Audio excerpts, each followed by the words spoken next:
also transfer to other universities. Seniors and some juniors will be permitted to enroll. The in-person classes will be held at the main campus in Appleton. A 29-year-old Freedom woman was sentenced to 9 years in prison Monday for the drug overdose death of her 2-year-old daughter.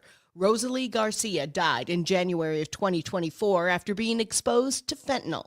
Brooke Seal, her mother, was convicted of child neglect consequences death for allowing a drug dealer to stay in her apartment. Seal was also convicted of smuggling drugs into the Outagamie County Jail. However, that sentence will run concurrently with the child neglect case. From local news to what's going on around the state, Civic Media's mission is to bring you real news and great conversation. I'm Lisa Hale, 97.9 WGBW News. For news anytime, log on to WGBW.FM. The Bucks lose to the Suns. Hi, I'm Mike Clemens with sports. The Bucks fall to the Phoenix Suns 108-106. Milwaukee had designed a play to get the ball to Brook Lopez for the winning shot, but A.J. Green bumped into Giannis, who was trying to set a pick. Head coach Doc Rivers. Yeah, A.J. kind of went too early. Knocked Giannis off strikes. We wanted Giannis to come up. Then he was supposed to pick Brook, and Brook was going over, so it is what it is. It's the first time the Suns head coach Mike Budenholzer had faced the Bucks since they fired him 2 years ago. The Suns players telling reporters they wanted to win this one for Coach Bud. There's a lot of history there, and so, I think the most important thing is our players, and, if they gave a little extra for me, that would be great. Good to get the win. They're a great team, a lot of great players, a lot of respect for them. I'm just happy for our players, really, to be honest with you. Baseball, the Brewers wrapping up spring training with a 4-2 win over the Rockies. Milwaukee with a 16-14 record in Cactus League play. With sports, I'm Mike Clemens. Your news, conversations, and a whole lot of fun. It's all on your local Civic Media radio station or the Civic Media app. I'm meteorologist Mace Michaels. A slight shower chance this evening, otherwise partly cloudy tonight and a low in the low 20s. A mix of sun and clouds for tomorrow, high in the mid-40s. Maybe a shower tomorrow evening, then back into some sunshine and highs in the mid-50s Thursday. Currently 40 degrees. I'm Dan Schaefer. Let's recombobulate. Folks, we've got to talk about Derek Van Orden. The second-term congressman representing Wisconsin's 3rd District is at it again, dodging public meetings and making all kinds of unhinged comments. As many scramble and struggle to understand the chaos of what's happening in Washington, D.C., and how it's impacting people here in Wisconsin, Van Orden has been as frustrating and disrespectful as ever. In one instance, Van Orden took to social media to berate a veteran who had been fired from his job at the VA by Elon Musk's Department of Government Efficiency. And the veteran in question is simply someone who was just reaching out to his congressman, looking for answers. Van Orden's office has also hastily canceled public meetings, and he has made some especially wild accusations about people who have been attending these public events. Congressman Van Orden needs to stop this unhinged madness, and more importantly, be more available and accountable to his constituents. Find all of Dan's work at the Recombobulation area and on our website at civicmedia.us. On Wednesday's show, we'll be moving with the Malcors. Ben and Deanna will stop by. We'll get headlines with the Press Times and also a slice of Wisconsin with our own Terry Barr. Join us.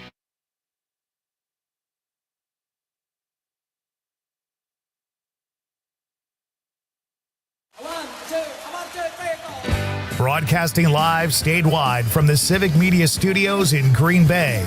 This is Nite with Pete Schwaba, your inside source on everything entertainment from Wisconsin to Hollywood.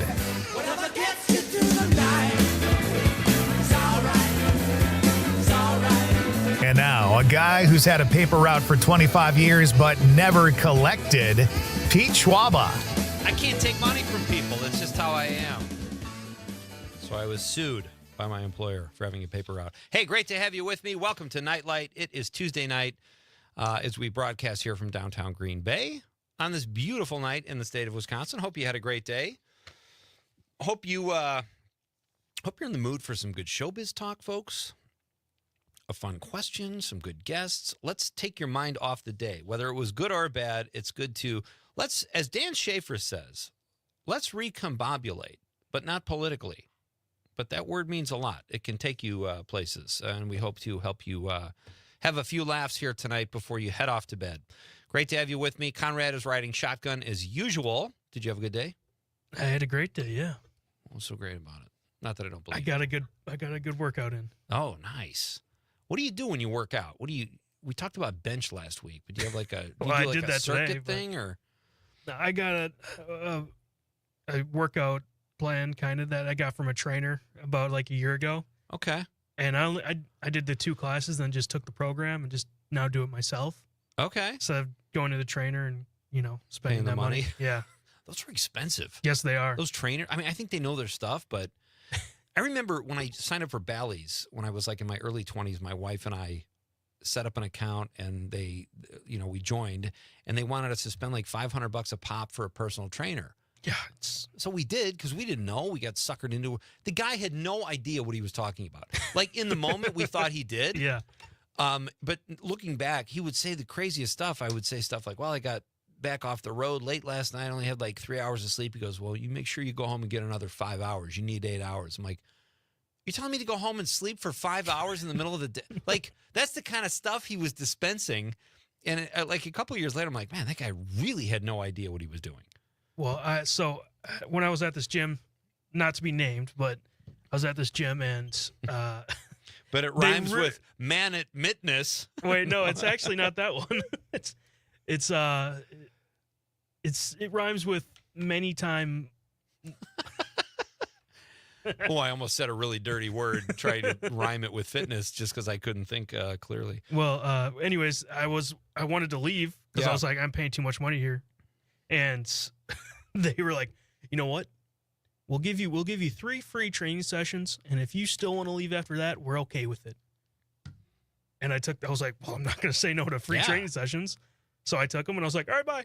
You could quit, rejoin a week later, get 3 more training sessions, and just have this never-ending cycle. I don't think the guy would like me after that. Probably not. Hey, great show tonight, folks. Actor Robert, I call him Bob. I think he goes by Bob. His professional name is Robert. We'll clarify that when he's here because I haven't spoken with him in quite a few years. But I had the privilege of interviewing him on PBS years ago about a movie he made called Water Walk. Bob Cicchini is a very talented, very successful actor who has just about 100 credits, and he is the latest addition to the cast of The Cleaning Woman. Cleaning Woman or Cleaning Lady? Cleaning Lady. I knew it was Cleaning Lady, but last night I got here and I psyched myself out. I saw something. I'm like, is it lady or woman? And you even clarified it was lady. And now I'm playing that game with myself. The Cleaning Lady. Bob has just joined the cast, and he's been in Godfather 3. I think he was in Chicago or West Side Story, one of those big musical productions. I have those on my questions here somewhere. We'll talk about all of that when Bob is here.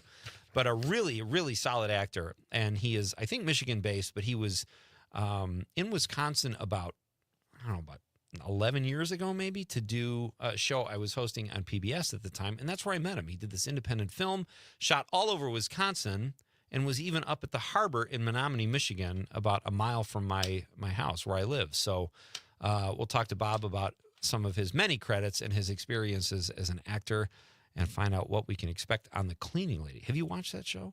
I have not, but I've heard good things about it. I haven't either. Check it out. Ever since Disney and Hulu merged, I stopped watching Hulu TV series for some reason, I feel like. To protest the merger? I don't know. It's like I don't know which is which anymore, if it's Disney or Hulu. I don't even, I'm probably getting charged $1,000 a month. I can't tell who owns what anymore, and I just see, it's like auto pay, so it comes right out of my account. I need to be better about that.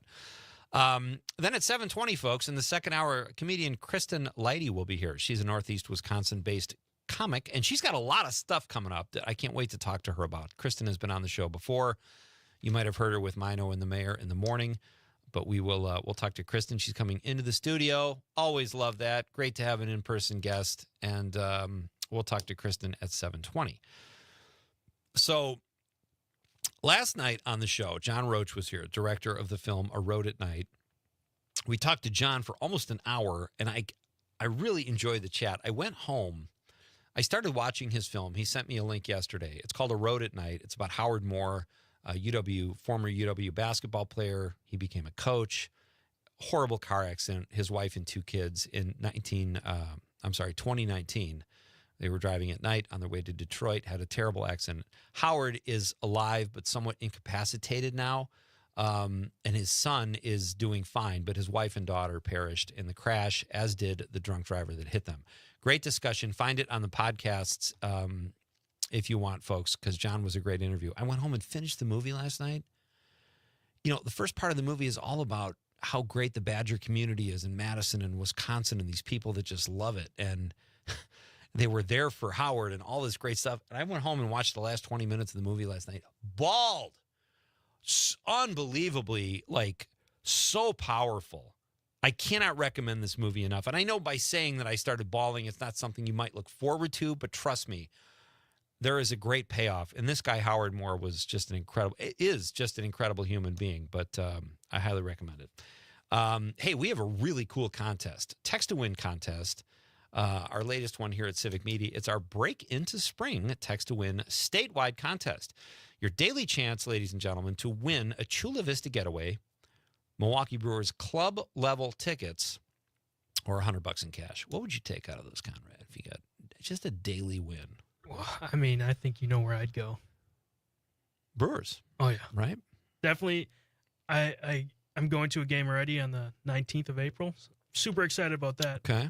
But I definitely want to go to more games this year. You ain't sitting in no club level seats though, brother, when you go on the 19th. Are you in the Euchre seats, or what did you guys what'd you spring for? Well, I'm actually on home plate, right behind the umpire. Oh, that's like club level. No, like I'm sitting right behind the like. Well, good luck with that. I hope you don't get beaned. I mean, that would go for one good story right there. It'd be a privilege to get beaned at a Brewer game with that kind of chair. Every entry, folks, puts you into our grand prize drawing. Even if you win a daily prize, you're eligible for our grand prize drawing. And it's a brand new queen size mattress set, not just a mattress. You follow me, Conrad? I'm following you. All right. You get the whole set from Verlo. That's where I have my mattress set from. I have a king, but I love Verlo. They're so great. They were great to us when we went in there. It includes a mattress, sheet set, mattress protector, and pillows. You get the whole 9 yards. That's the grand prize. And all you have to do is for the text to win is get the daily word and log on at, you have to use the app. So if you haven't downloaded the Civic Media app, make sure you do that. But it's 7 a.m., 11 a.m., 1 p.m., and 4 p.m. Text in the daily word, and you are eligible for the daily prize as well as the grand prize. So download that app, listen at those times, and go to town, folks, and good luck. It's a great contest, and we are not eligible, but I already have a Verlo mattress. So I don't think that would be, even though that's the grand prize, I think I'd go Chula Vista or Brewers. Yeah, maybe. I haven't been to the Chula Vista in a while. It would be fun to go back. It's fun. We had our Christmas party there last year, but you didn't see the need to go. You sat that one out and stayed back and hung out at one of your dive bars. So it's a great contest. We hope you win. Good luck, and we will see you at the grand prize, ladies and gentlemen. So we have this. All right. So here's what we're going to do tonight as well. We have kind of a different thing we're doing for the question. So let's get to the question of the night. Let's talk about the question. Okay, question. Question. Question. Pregunta. Question. Question. Hey, I have a question. Questions? This question. Domanda. Question. Question. Questions. Should I grow a beard? Should Pete grow a beard? I'm at that transition stage where I'm overdue by 1 day to shave. And I don't know what to do. Because if I'm going to grow a beard, I can't look back. I got to go forward and be uncomfortable for a few days. You ever had a beard? I mean, you see me where I have some facial hair. That's as far as it goes. Have I seen you in facial hair? I don't know. Yeah, I can't grow. Maybe the fact that I don't remember. I can't grow a beard. Okay. Per se, I can grow a lot of. I can grow a neck beard. Don't do that. I don't know. I'm not a beard guy. I've had a beard once. I've had a mustache once during COVID, but I don't know what to do. I don't know if I should just do it for fun. But that's tonight's question, folks. It's nothing too crazy. I just want your opinion. Should I grow a beard or not? Should Pete grow a beard? Should Conrad grow a beard? You can chime in on that too. I wish. What are your thoughts on facial hair? Share those too. And we're doing a thing here too. Last night, as I mentioned, we had John Roach on and this great documentary we were talking about. And I realized I picked the question of the day earlier in the day and it was about your favorite cocktail. Well, the film deals with drunk driving, so I kind of bailed on the question last night. It just wasn't appropriate before John came on. So if you want to continue that tonight and tell us your favorite cocktail, you can do that too. It's a free-for-all with the question of the night. And I will read some texts that came in last night that I just didn't feel were appropriate to read when John was here. So let's get how far. Oh, we got a Steady Eddie text right as I left. And the last part of the show last night was pre-recorded with Ezekiel Drews. So we couldn't do that. Tom keeps texting bands. Have you noticed that? Tom from New Berlin. Yeah. And tonight. Maybe that just wants what he wants to hear. He says, Tom's in the 414. He says, Pete, do you have a ponytail? I wish. Tom says, Pete is pinching yourself, knowing human empathy. Tom, what are you saying? Sorry, these texts are coming in, Conrad, and you're not eligible for the contest at this hour. Is that correct? Yeah, not this hour. No. Yeah. The times, again, I'll read them again, are 7 a.m., 11 a.m., 1 p.m., and 4 p.m.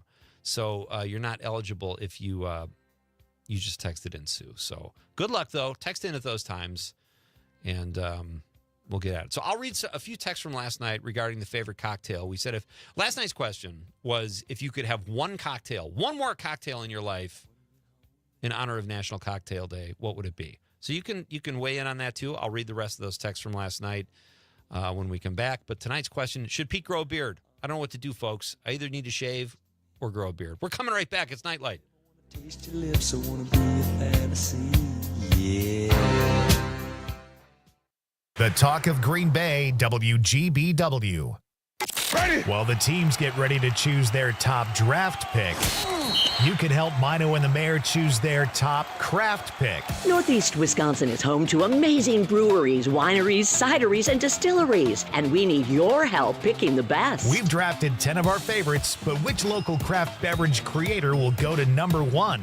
That's up to you. Top craft pick creators include Kerrigan Brothers Winery in Kaukauna, Stillmank Brewing Company in Green Bay, Old Station 31 Spirits in Dale, and Old Bavarian Brewing Company in Appleton.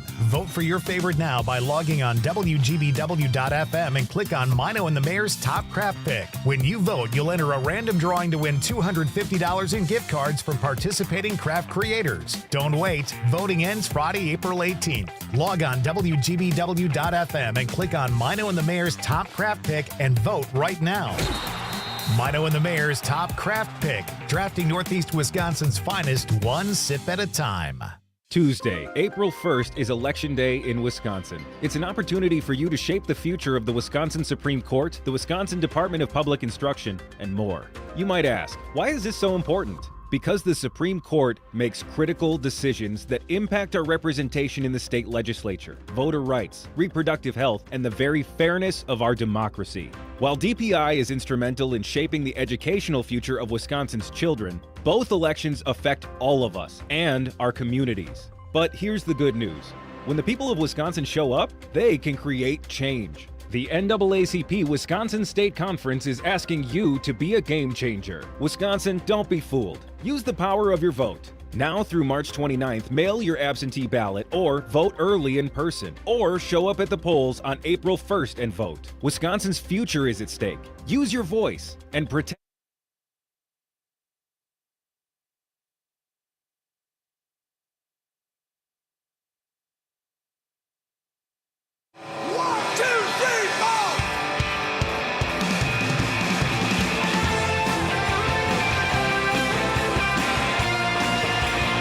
Welcome back to Nightlight. I am your host, Pete Schwaba. Love that you guys are with me wherever you're joining us from in the state.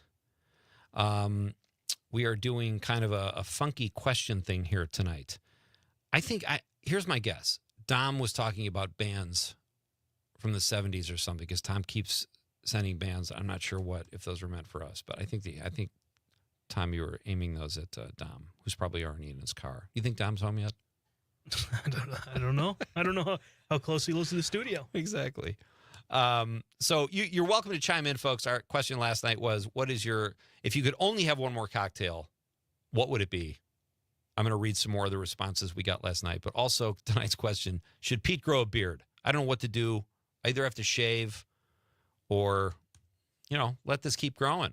Maybe I'd look more distinguished. You think beards are distinguished? I think so. I mean, if I could grow a beard, I would have one. Yeah. You would? I wouldn't shave it. Would you have like a Todd Michaels pre-charity beard? If I could grow something like that, I would, yeah. Yeah, maybe that's what I should go for. The Todd Michaels special. Well, that's our question, folks. That's our question for tonight. Cindy, yes, you're right. We just got a text from Cindy. The phone is not working at the moment. We saw that you were trying to call Conrad reset the system. Hopefully we're going to be good to go here soon. But either keep trying, please, or send us a text. Chris from Sauk County, that's in the 608, says, no beard. A beard would age you. Okay. Yeah, I don't want to look older. Thank you, Chris. I appreciate you weighing in. Anna from Madison says, hi, Pete and Conrad. I think you both should grow a beard. Great interview with John Roach. Love that guy. Thank you, Anna. Thank you for listening. Yeah, John was fun to talk to. And then Tom said, Pete, you have a ponytail. I can't get through all the bands. So last night, in response to our favorite cocktail, if you could only have one more cocktail, Jameson in Pennsylvania said, food service working my whole life, started as a host, done everything, even general manager, then a chef. That's completely unacceptable. His drink, whiskey sour, whipped with egg white top, but a good beer to relax with is great. So Jameson, I'm going to say whiskey sour if you're listening tonight, because I'd rather have a whiskey sour than a beer, personally. Jim from Appleton says, I think I would enjoy a well-made Long Island iced tea. Oh, yeah. I forgot about the Long Island iced tea. Those will get you in trouble fast. They will. They are dynamite, though. They taste fantastic. Bridget last night said, I would like a cup of hot chocolate with lots of whipped cream. Interesting cocktail, Bridget. Takes you a lot of those to catch a buzz. I'm just going to say that right now. But I respect that. I haven't had a drink in a while either, so I'd probably join you. I might have a nice cup of coffee. But we're doing cocktails. Steady Eddie says, Pete, when people ask me, what would you like to drink, Steady Eddie? They call him Steady Eddie in his real life, too. I usually say a spotted cow sounds good, or maybe a gin and tonic. Or sometimes, if I'm in a festive mood, I say, how about a brandy old-fashioned?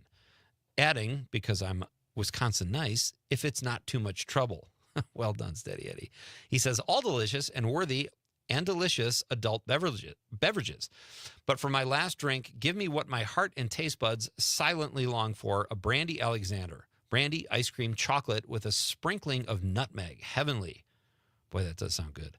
He says, let me slowly sip on a well-prepared Brandy Alexander, friend, and I will die happy. Boy, that was an escalation, Steady Eddie. We're not asking you to check out after your drink, just saying if you could only have one drink left in your life. I guess I could see where you would take it there, though. Daniel from Nash also texted last night, what was Ezekiel's favorite song parody in the musical Ed Gein? Unfortunately, Daniel, that was a pre-record, so we did not see your text last night. Our phone's working, Conrad? Yeah, Cindy's on the line right now. Cindy, how are you?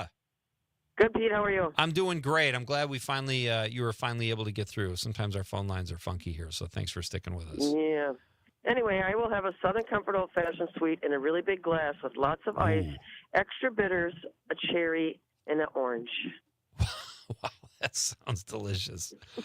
And if women don't have to shave their legs in the winter, you don't need to shave your face. Women don't shave their legs in the winter? Hell no. What is this world coming to? All right, that's a great answer. Thank you, Cindy. Yep. Have a great night. I'm glad I have Cindy's permission. So Cindy says I should grow a beard. There you go. That's what I took out of that. Last night, also on the stream, PJ said, not your father's root beer float. Frosty mug, add a heavy scoop of vanilla ice cream and a shot or two of rum chata, and top it off with a bottle of not your father's root beer. Is that a brand? Yeah. It sounds really good, like an organic root beer, maybe. Thanks, PJ, for the tip. I think we got through all our texts from last night. And Steve in the 920 says, Pete, I think it would do your face a service by giving the everyday shave a break. go for it and grow a full beard and ponytail. What is with the ponytail? I don't think the ponytail was part of the question. I mean, if you go with the beard, you got to let the hair grow too, right? Well, you don't have to, but maybe I should. I mean, I haven't considered a ponytail. Steve says you will fit in not only in Wisconsin, but also the Florida Keys. Wow, okay. On another note, I wasn't able to grow a full beard until my late 20s, so there is hope for my son, Conrad. You got that to look forward to. I'm getting to my late 20s, so. You're getting there. I don't know. We'll see. Tom from New Berlin says, Pete, 6 to 8 weeks of growth to determine if it's distinguished or annoying. Yeah, that's a great point. I grow a pretty full beard. When I've done it in the past, it was pretty full. But I'll tell you this story. Okay, here, I did have a ponytail. I think I've told this story before on the show. When I first moved back to Wisconsin, I had really long hair. And my daughter was goofing around. She's like 7 years old. She put barrettes in it. She put a pink and a lavender barrette in my hair, and I'm just watching TV, having a couple cocktails, so I let her do it. Well, then I take a walk.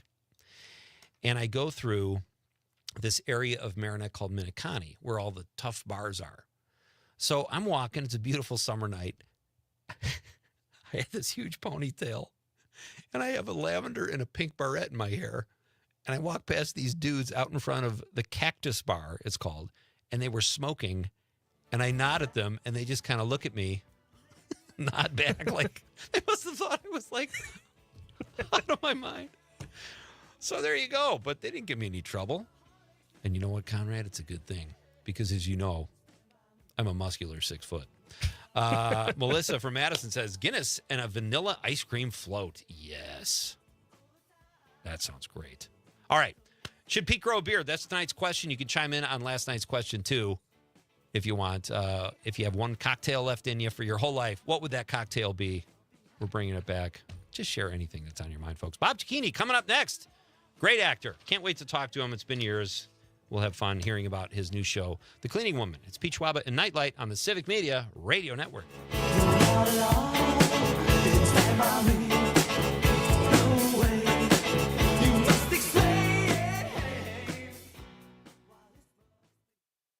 You're listening to the Talk of Green Bay, WGBW, home of Mino and the Mayor.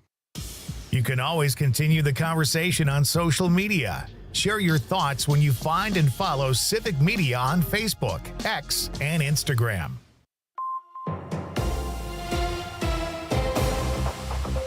For 97.9 WGBW News, I'm Lisa Hale. The next steps for students following high school graduation can be daunting, especially so if you're a student with special needs or disabilities. Melissa Kay reports on a new program that may help. Eligible school districts and charter schools across the state can now apply for grants to help students with disabilities navigate the transition from school to employment and post-secondary education. The Wisconsin Department of Instruction opened the application period on March 17th. Applications must be submitted before midnight on May 1st. Grant awards will range from $25,000 to $100,000. You can find more information and apply at dpi.wi.gov. When the NFL Draft 2025 comes to Green Bay in April, visitors will experience Lambeau Field and the Draft City Music Fest, and they can sample that quintessential. Hey, Rob, can you hear me? Yes, I can. Can you hear me, Pete? Yeah, I was just testing your audio here quick. Is this Pete or is this Conrad? This is Conrad. Hey, Conrad. Yeah, it sounds good. Good. So we'll be back in about 4 minutes, all right? Gotcha. Thank you. Fox Cities Performing Arts Center has announced the performances for the 2025-26 season. Included in the lineup are Disney's Beauty and the Beast, The Book of Mormon, Hell's Kitchen, which is a semi-autobiographical jukebox musical by Alicia Keys, The Great Gatsby, and a return of a favorite, Hamilton. Season tickets are on sale now and can be purchased at the Fox Cities PAC website, foxcitiespac.com. I'm Lisa Hale, 97.9 WGBW News. For news anytime, log on to WGBW.FM. On your entertainment beat, I'm Pete Schwaba. Conan O'Brien hosted the Oscars a few weeks ago to rave reviews, and now he is the recipient of an Oscar-style award for comedians. The talk show host received the Mark Twain Prize for American Humor, which is the closest thing comedians get to a prestigious award. Appearing with O'Brien to show their support were fellow comedians Will Ferrell, Sarah Silverman, and John Mulaney. The event took place at the Kennedy Center, where comedians poked fun at Conan and the president. Conan is on board to host the Oscars again in 2026. The Mark Twain Prize for American Humor was started in 1997. If you're looking for a new drug caper thriller series to watch, consider giving the show Dope Thief a look. 3 episodes are currently available on Apple TV. 2 friends play Robin Hood and pose as DEA agents to rip off low-level drug dealers until they make a mistake and steal from the wrong outfit. The show is executive produced and directed by Ridley Scott, among others.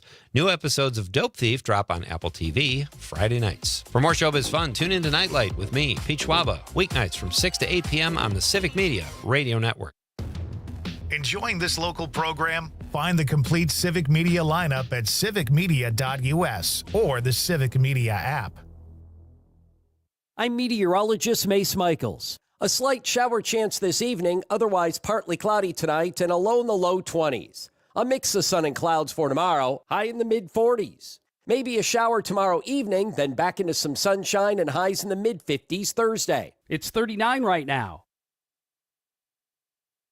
Attention. If you suffer from consistent pain in your joints caused by arthritis, overuse, or injury, you may be a candidate for a revolutionary therapy that could revitalize damaged tissue. This approach can provide long-lasting relief from pain in your knees, shoulders, hips, and other joints with no surgery, no drugs, and no downtime. To find out if you're a viable candidate, you may request a free consultation from QC Kinetics by calling 920-332-5578.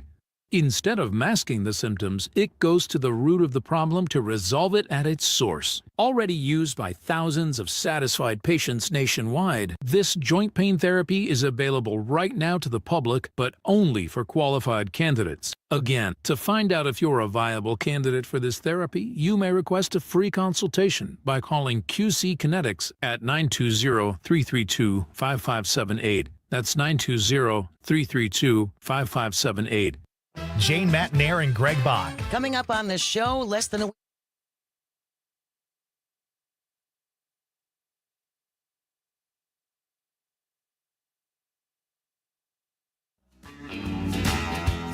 Get up home.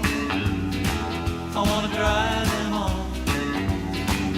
When you're feeling blue, take it this way. Jackson says beard equals itchy. Yeah, that's my biggest fear. Steve in the 920 says, when all is said and done, any cold cocktail or frosty beer tastes good after a long, hard day's work. Jimmy Buffett was truly a man ahead of his time, realizing it's 5 o'clock somewhere. Well said, Steve. Welcome back to Nightlight, folks. I'm Pete Schwaba. We have Kristen Leidy will be here in person, Northeast Wisconsin-based comedian. She's got a lot of stuff coming up, so we figured it would be better if she came by in person and we had a sit down and she could keep us informed. Our question of the night is, should Pete grow a beard?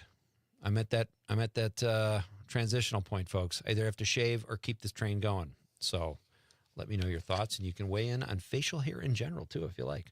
Right now, I'm very excited to welcome my next guest. This is a guy I met about 12 years ago when I first moved back to Wisconsin, and I got to interview him about a film he made called Water Walk.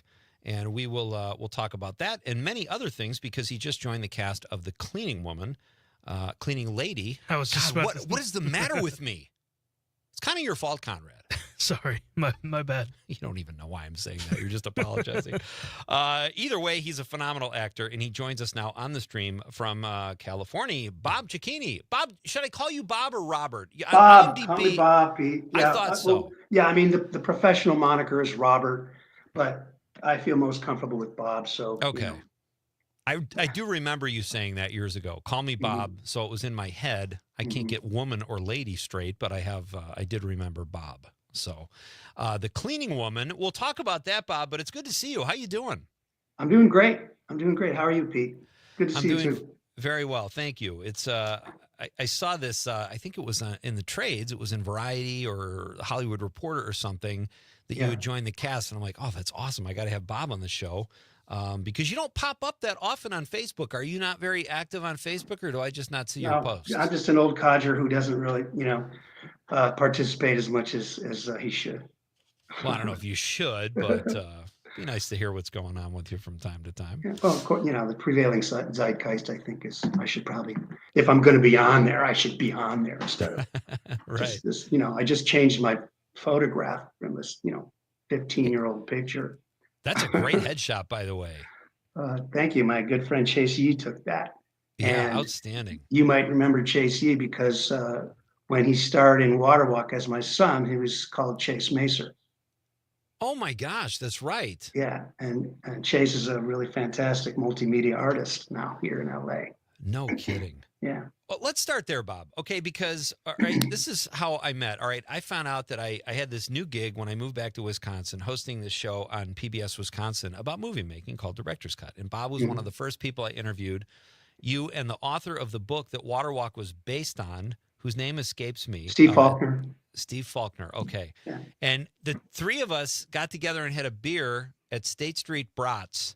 Yes. It was cold. It was like January 3rd. The students weren't even there. And I had Yes. just moved back to Wisconsin and I was freezing. And I'm like, oh dear. That was cold. Yeah, but it was fun hanging out with you the night before I got to interview you. And I love that you shot Waterwalk all through Wisconsin. It was this little indie film. You shot up near where I live in Marinette at the Menominee Harbor.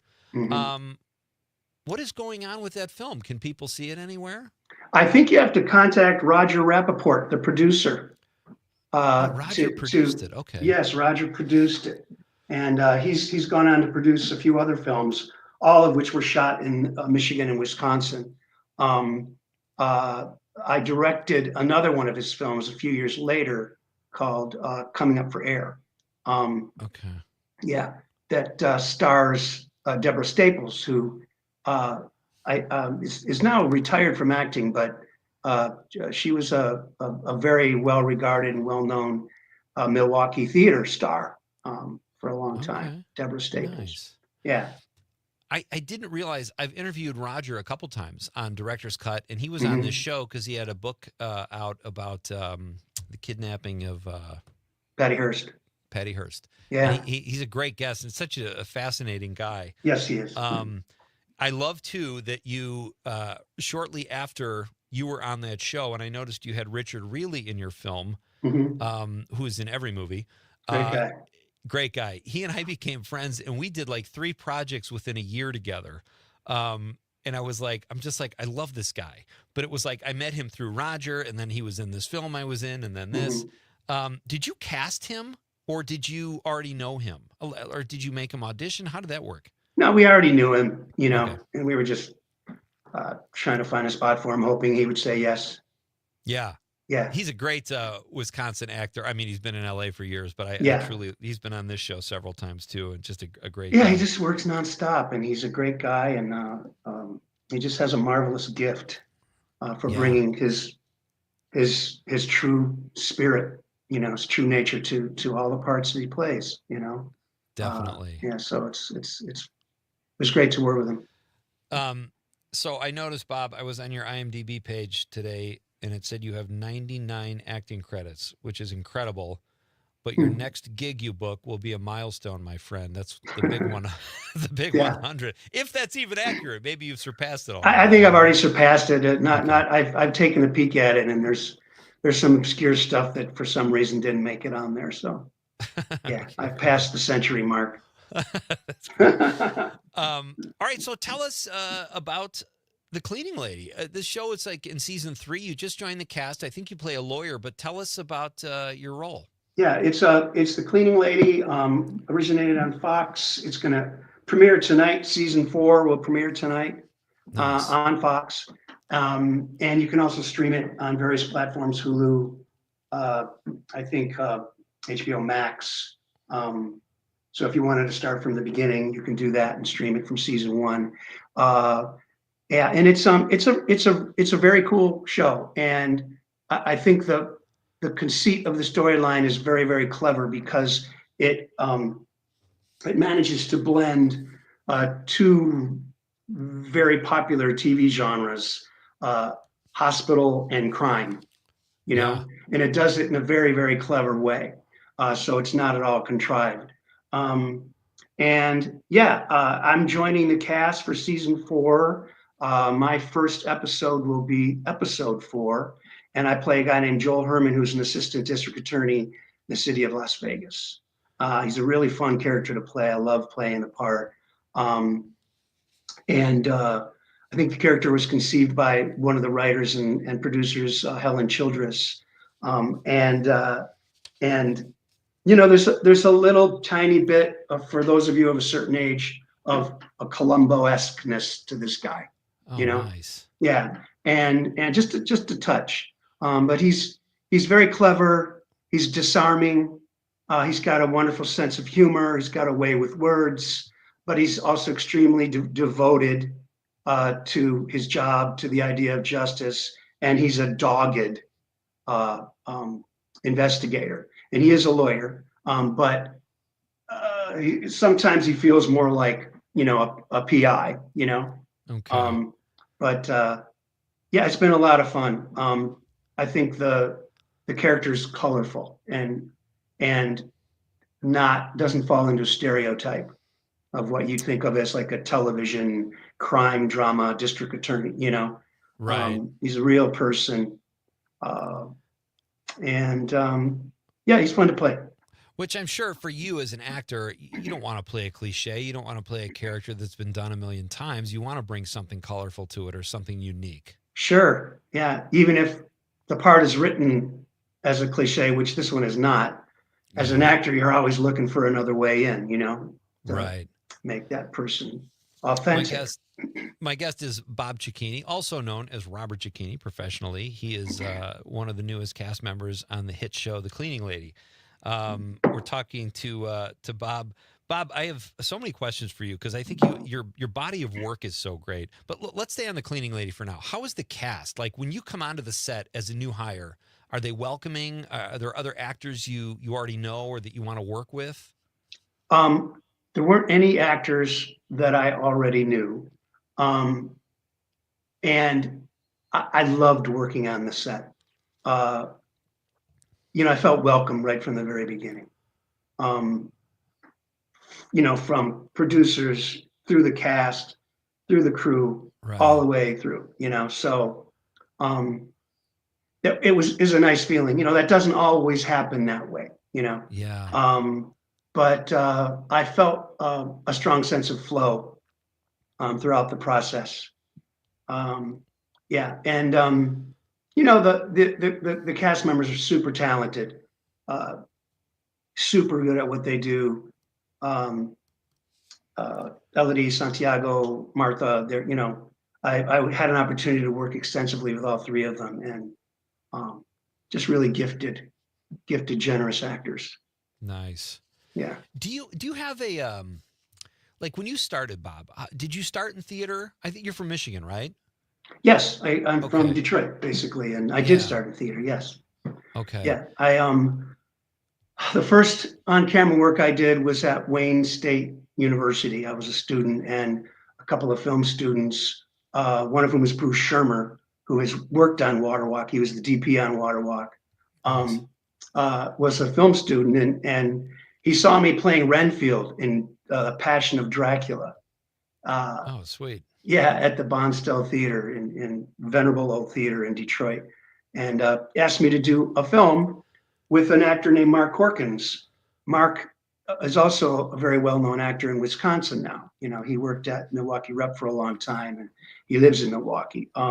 So it's funny, like I have these roots that kind of found their way back to Wisconsin, even though I'm not from there. Right. And that was the first film I did at Wayne State University. But for the first bulk of my career, I was a theater artist. Wayne State, New York University. I went to grad school, and then after that, I started working, in equity.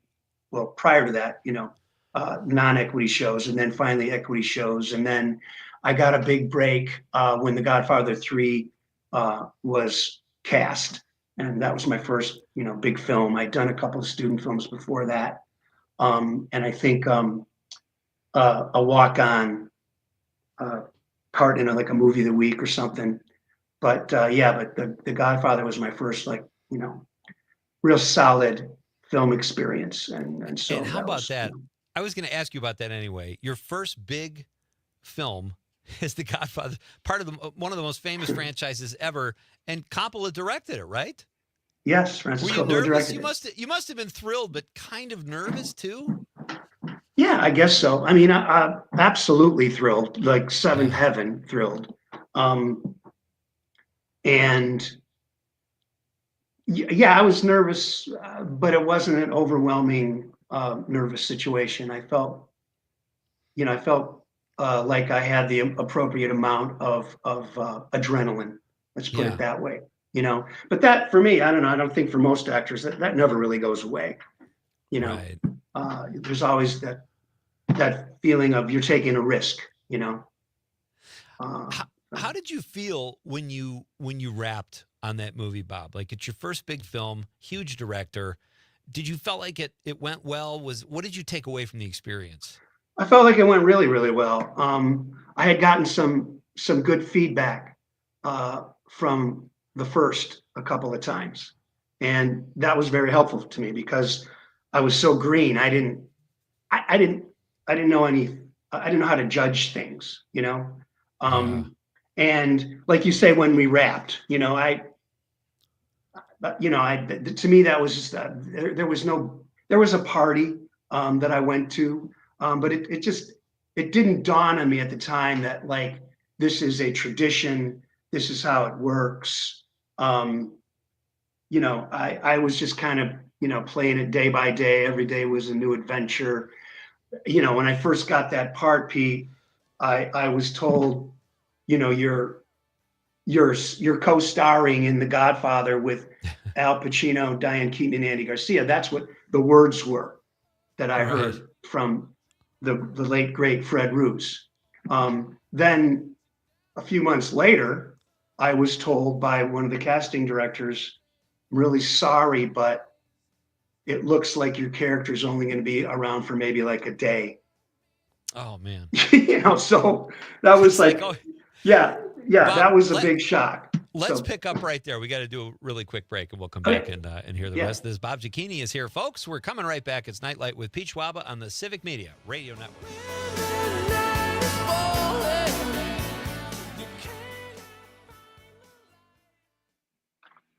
97.9 WGBW and WGBW.FM. Bring spring to your door with Target Circle 360. Get all you need for Easter hosting, spring get-togethers, and more with unlimited same-day delivery through Target Circle 360. From Easter basket goodies to fresh florals, getting everything the same day is easy. Open the Target app and bring the magic of the season to your door with unlimited same-day delivery through Target Circle 360. Visit target.com/circle or the Target app for more details. Subscription required. Same-day delivery is subject to terms. Applies to orders over $35. You're listening to the American Democracy Minute, keeping your government buy-in for the people. An Elon Musk super PAC is offering a $100 bounty for Wisconsin petition signers in a data collection scheme just days before a state Supreme Court election. While it's illegal under federal and state law to pay someone to register, vote, or not to vote, it's sadly not illegal to offer a bounty for voters' personal information. Axios reports that Musk has already spent $20 million in the state race to support Judge and former State Attorney General Brad Schimmel, endorsed Friday by President Donald Trump. Similar to a $47 bounty Musk offered in the 2024 presidential campaign, his America PAC promises $100 for each referral of a qualified Wisconsin voter who then signs a petition opposing activist judges. The referred voter must include a valid email and phone likely to be used for get-out-the-vote efforts. In a March 1st stump speech to supporters, candidate Schimmel said, "Donald Trump doesn't do this by himself. There has to be a support network around him," he said. He noted there were 70 lawsuits filed against Trump's actions and, quote, "The only way we're going to stop that is if the courts stop it." Judge Schimmel apparently has not signed the petition, which reads, "Judges should interpret laws as written, not rewrite them to fit their personal or political agendas." Find a link to the petition.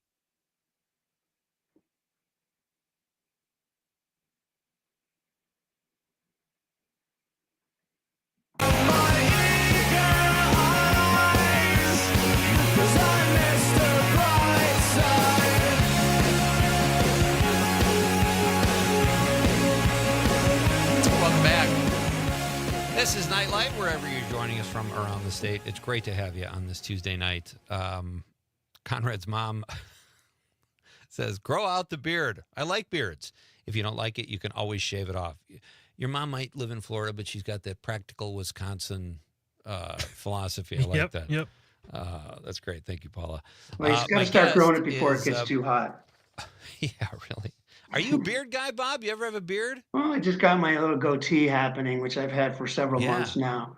But every time I've tried to grow a full beard, it just gets too itchy, and I can't go through with it. That's exactly what I kind of bail with. Like down here, it gets just miserable. Yes, it's just awful. Hey, I want to ask you about a role you just did recently. Not as big as Godfather 3, or I know you were in War of the Worlds and Dreamgirls, but the George Foreman movie, Big George, I think it was called.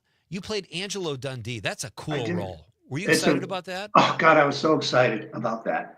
And oddly, I came super close. I mean, this is the classic actor story, but I came just within a hair's breadth of playing Angelo in the Will Smith, Michael Mann film, Ali. Oh, wow. Yeah, I tested with Will, and Ron Silver ended up getting the part, but I was told that, when Michael was making his final decision, there were 2 photographs on his wall. One was Ron and one was me, and I went in for a final audition with Will, and Michael put his arm around me and walked me down the hall and told me what a great actor I was. And so I kind of knew then that I wasn't going to get the part. No. But anyway, he came back. Angelo came back. That's fantastic. Well, I was surprised. Ron Silver was a great actor, but that's like, I would think just on looks alone, you would get the nod there. But I know he's a pretty big name, maybe. I don't know. Yeah, he's a big name. I wasn't. And I think what I was told was that what it came down to is he was the older version and I was the younger version. Oh, okay. And Michael was trying to decide which way to go, because the younger version would have had to have aged, and anyway, that was a great script. But yeah, it came back. And, when I originally auditioned for George Tillman, I read for the part of Howard Cosell. Oh, no kidding. Yeah, so I kind of did my eyebrows a little different. I combed my hair. I did the whole Howard Cosell thing, and I worked really hard on it. Did the audition, didn't hear anything. Feedback I got was, we want you to read for Angelo Dundee. And I was like, yeah, you probably should have said that from the very beginning, but right. And then it worked out. It worked out really well. And I got to play Angelo aging from his early 50s to his late 70s. So I put on a bunch of weight, shaved my head, totally grayed up my sides. I'm basically unrecognizable when you see the shift. So I enjoyed being able to do that. I can imagine. It's such a great role. I would have seen you in that, but I started to watch that. I've been a George Foreman fan a lot of my life. I liked him when he was younger. I remember watching him fight Ali and Joe Frazier, and he just hit so hard. And he was kind of an angry guy when he was young, and then he became this jovial, fun. And I've read about him. Like, I remember reading that when he was growing up in Houston, he was beating up 18-year-olds when he was 12. Like, this guy was like... Yeah. But that movie, I started watching it, and there's a scene, I think, where he doesn't have enough food to eat early on in the movie. And I'm like, I can't watch this tonight. I just wasn't in the mood to watch a kid being treated like that. So I turned it off, and now I'm bummed because you play Angelo Dundee. I'll go back to it, though. Yeah, go back to it. It's worth watching. Yeah. Bob, what is when you studied acting, do you have a technique? Like, my daughter's in college, and she just went through the Meisner program.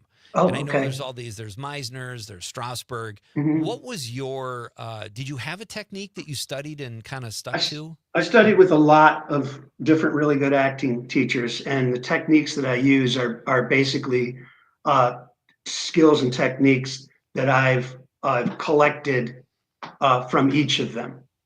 I think it would be fair to say that all of those teachers could probably trace their roots back to the Stanislavski system.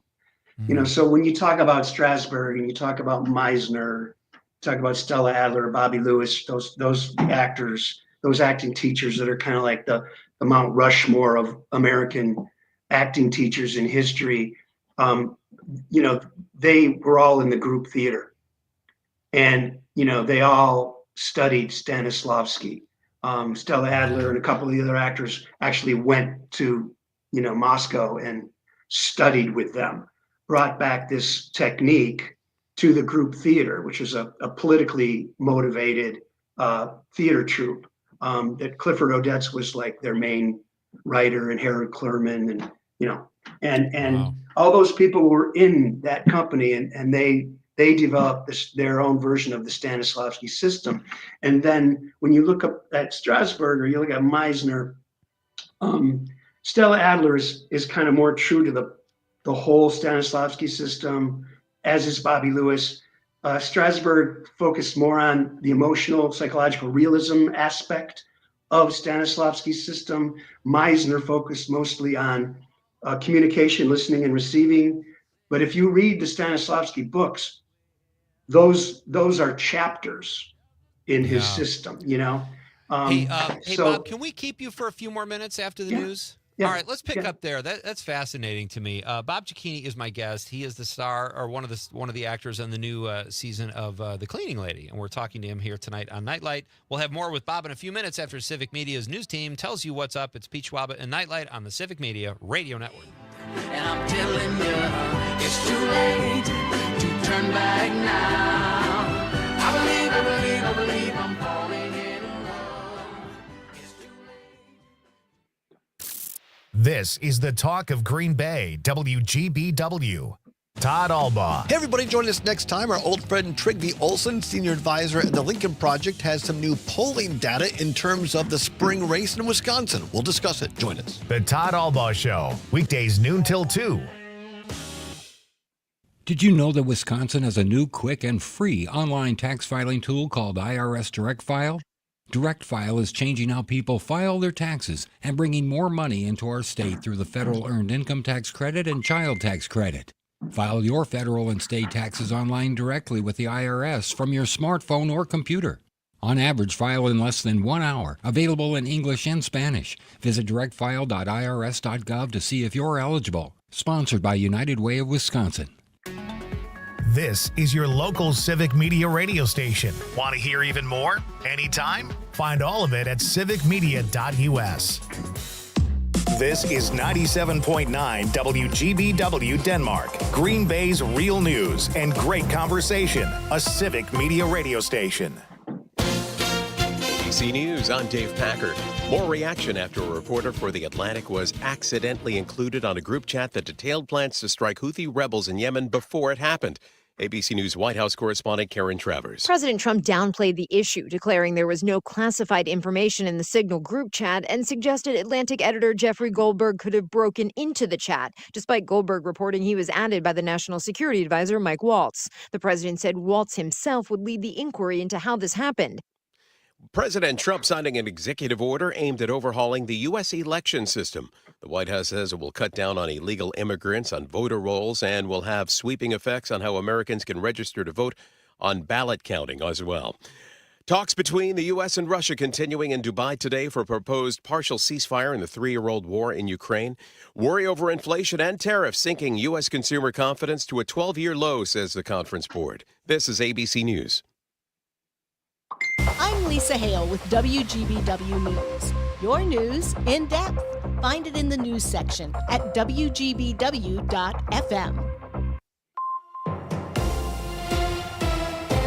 For 97.9 WGBW News, I'm Lisa Hale. Elon Musk's Tesla Corporation has a case moving through Wisconsin courts.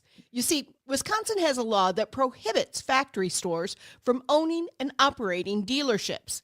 Tesla wants an exception to that law. The case was filed by Tesla in Outagamie County Circuit Court. Circuit Court Judge Mitchell Metropolis said on Monday that the case should be moved to Madison or Milwaukee, where the company has showrooms. He said it should not be tried in Appleton, where a dealership might be located in the future. Currently, Wisconsinites who want to purchase a Tesla can do most of it online, but then they have to travel to Illinois or Minnesota to pick the vehicle up. A man accused of causing the death of his 1-month-old son after a night of drinking and co-sleeping made his initial court appearance yesterday.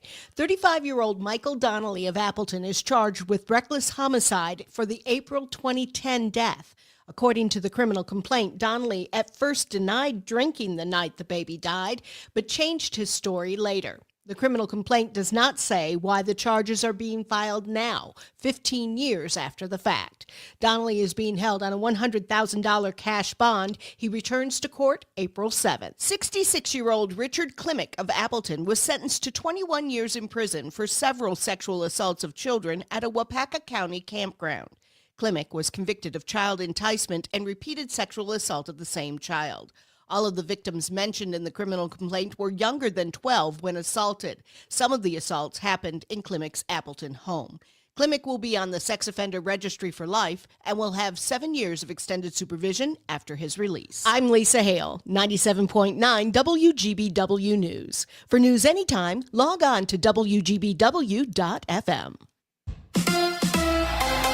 The Bucks lose in Phoenix. Hi, I'm Mike Clemens with sports. The Bucks losing to the Suns 108-106. Milwaukee shorthanded. Damian Lillard still out with a strained calf muscle. He's getting another MRI. Center Jericho Sims had thumb surgery. That meant another long night for Brook Lopez, who played 41 minutes. I'm good to go. I'll do whatever the team asks of me. I love doing this. I want to do it as long as I can, so I'm happy to be out there with my guys. Doc Rivers frustrated with a ticky-tack foul call on Bucks guard Ryan Rollins. Yeah, it's just frustrating because I thought both teams played hard, but those are the type of plays that can kill you. And, the my faults, that doesn't do anything. Ryan gets a touch foul, and then we call no foul, but now Ryan has 4 fouls. Just so many little things like that during the game where I thought really, affected the game. Baseball, Brewers with a 4-2 win over the Rockies to close out spring training. They head to New York to face the Yankees on Thursday. With sports, I'm Mike Clemens.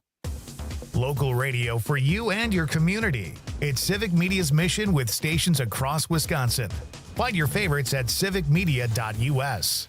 I'm meteorologist Mace Michaels. A slight shower chance this evening, otherwise partly cloudy tonight and a low in the low 20s. A mix of sun and clouds for tomorrow, high in the mid-40s. Maybe a shower tomorrow evening, then back into some sunshine and highs in the mid-50s Thursday. It's 39 right now. Winter is out and winning is in. It's our Break into Spring statewide Text to Win contest on your local Civic Media radio station. Your daily shot at a Chula Vista getaway, Milwaukee Brewers club level tickets, or $100 cash. And every entry gets you closer to the grand prize. A brand new Verlo Queen mattress set complete with a mattress, sheets, protector, and pillows. Download the Civic Media app from the App Store or Google Play Store. Choose your stations, listen in, then get set to Text to Win. It's time to break into spring with WGBW. Hey, it's Amanda with another new Visco 411 for you. And Laundry Love is back at it again with a new event on March 28th from 5:30 till 9 p.m. at the Coin Laundry on Military Ave in Green Bay. This event is free laundry washing for neighbors in need, and individuals can wash up to 2 loads, and each family can wash up to 5 loads, with quarters, soaps, dryer sheets, all provided. This event is a first-come, first-served basis. So learn more by going to WGBW.FM and click events. Rational Revolution with Mark Becker. This week on Rational Revolution, we have Judge Susan Crawford talking about her election, and we get a State of the State update with Senator Chris Dassler-Alfheim.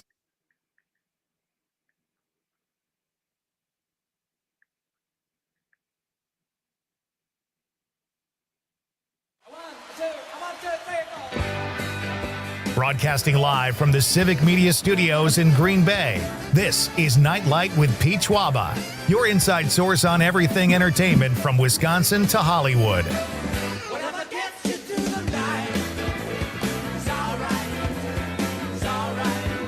And now, a man barely 6 feet tall, but a mountain of muscle, Pete Schwaba.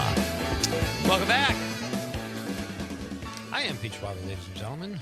Todd Michaels does not lie, and he just read the break into spring thing. Should I repeat it again, do you think? Yeah, why not? Let's do it. Yeah. It's our break into spring text to win statewide contest, and guests are eligible. So Bob Cicchini is here. He could probably do this if he wanted to, even though he's in Los Angeles. Your daily chance to win a Chula Vista getaway, Milwaukee Brewers club level tickets, or $100 in cash. Plus, every entry puts you into our grand prize drawing of a brand new queen mattress set from Verlo that includes a mattress, sheet set, mattress protector, and pillows.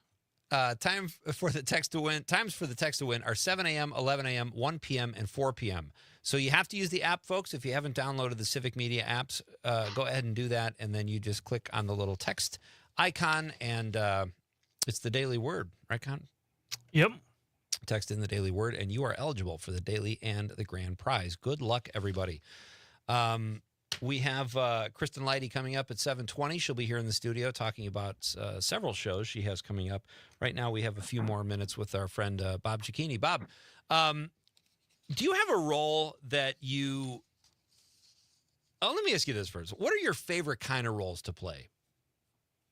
I think roles that contain the full dimension of what a human being is. So we talked earlier about stereotypes, about cliches, and so even if you encounter a role that just feels like it's one thing, as an actor, you're always trying to fill that person out. That person is somebody's kid, Yeah. you know what I mean? Somebody somewhere probably cares about that person, even if they're this like irrefutable villain. So I look for parts that just have that full breadth of humanity, and not just centered on one aspect of their personality, their occupation. It's fun to play villains. Maybe more fun to play villains than it is to play heroes. And usually when it's fun to play a villain, it's because that villain is also charming. Right. It's less fun to play a villain who's not. That's a great answer. So we've established you have over 100 credits, most likely. Do you've been in some great films, War of the Worlds, Primary Colors, Dreamgirls, Godfather 3. You've done TV, theater. What is the role you've enjoyed playing the most? Wow. I think that's an impossible question to answer. Well, give me one of, you probably have several, but. Yeah.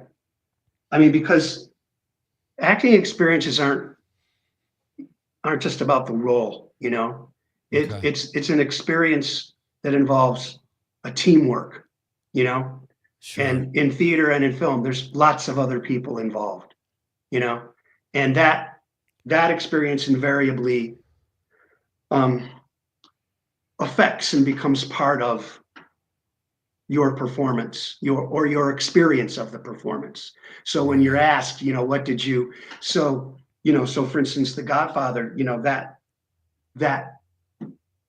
that's a legendary franchise, and many of the legendary people that made it so were a part of that production that I was in. And so that was amazing. Where we shot was amazing. When I did War of the Worlds, it was I only shot for about a week or so on that film. But what was most memorable about it was, working with Steven Spielberg and Tom Cruise and getting to experience, firsthand, what all the commotion is about, what all the praise is about. Because for me, that became unmistakably obvious and visceral, it's not well, I mean, this is an understatement, but it's not an accident, why people feel the way they do about those artists. But there are other like straight up parts that I played. I got an opportunity to play Hamlet. I mean, that was, an amazing experience. Nice. I think I mentioned earlier, we were talking about the Passion of Dracula. That part of Renfield is hilarious to play. I've played it. There's a playwright called Shem Bitterman. He's a screenplay writer and a playwright. He's written a couple of plays that we did premieres of here in LA and New York that most people haven't heard of, but I really, really enjoyed working on the roles that Shem wrote. And I've done three or four of his plays. One was a hard driving uber liberal journalist who worked for The Guardian. Another guy was a high ranking fixer operative, for the Republican administration. They're just really fun roles that encompass, like I said, a kind of a well-rounded aspect of what a human being is, regardless of what occupation they fill. So I guess I haven't really answered your question. No, listen, you you absolutely did, because you're an actor who finds those things. So you kind of presented that in a way where you'll find something great about the role, and that's what you have to do. That was actually a great answer. Thanks, Bob. I'm a huge fan. Thank you so much for your time tonight. I hope we could do this again. That'd be great, Pete. Anytime. When you book your actual 100th IMDb credit, we'll have you back on and you could talk about that. But keep up the great work. We'll be watching. You too, Pete. Thanks so much. Thanks so much, Bob. Have a great night. You too. All right. That's Bob Zucchini. Check him out in The Cleaning Lady, folks. Very popular show.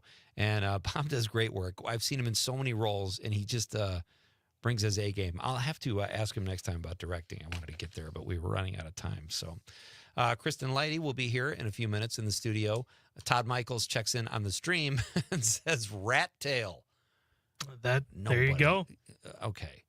If you have a rat, that immediately makes me think of County Fair.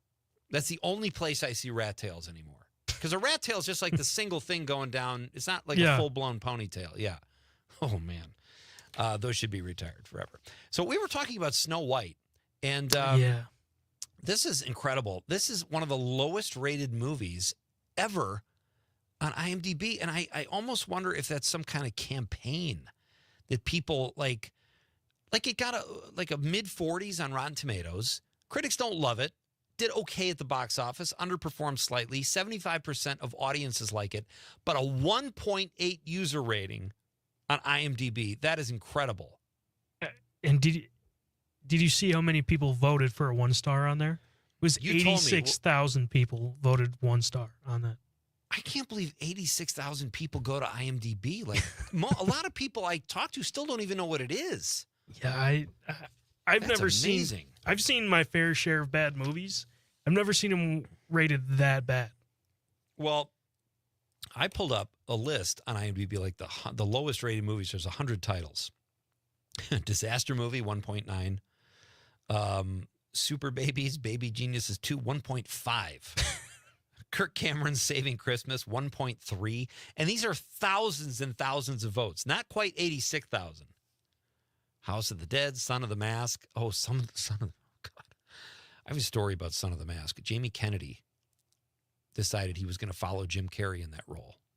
Jim Carrey was in The Mask.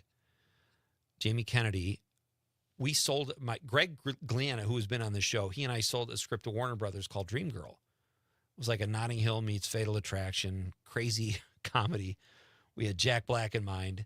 Anyway, we sold it, and Jamie Kennedy wanted to do it. But he decided to do Son of the Mask first.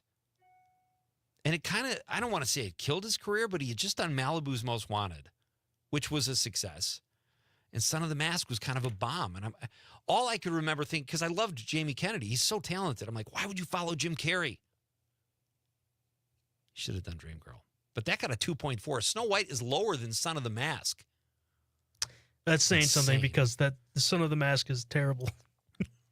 I know. It's a 6% on Rotten Tomatoes. Son of the Mask? Yeah.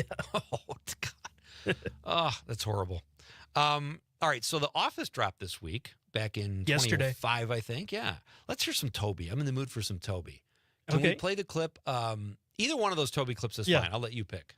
Well, this is the one where, Ryan is now the boss of Michael, and he called a meeting, and it's Whom or who is the big question. Awesome. How long until you actually get this presentation ready? Why don't you Honest do the estimate. presentation? Because I don't you want. know how to do what it. I really want, honestly, Michael, is for you to know it so that you can communicate it to the people here, to your clients, to whomever. Oh, okay. What? It's whoever, not whomever. It's whomever. No, whomever is never actually right. Well, sometimes it's right. Michael is right. It's a made-up word used to trick students. No, actually, whomever is the formal version of the word. Obviously, it's a real word, but I don't know when to use it correctly. Not a native speaker. I know what's right, but I'm not going to say because you're all jerks who didn't come see my band last night. Do you really know which one is correct? I don't know. It's whom when it's the object of the sentence and who when is the subject. That sounds right. Well, it sounds right, but is it? How did Ryan use it as an object? As an object. Ryan used me as an object.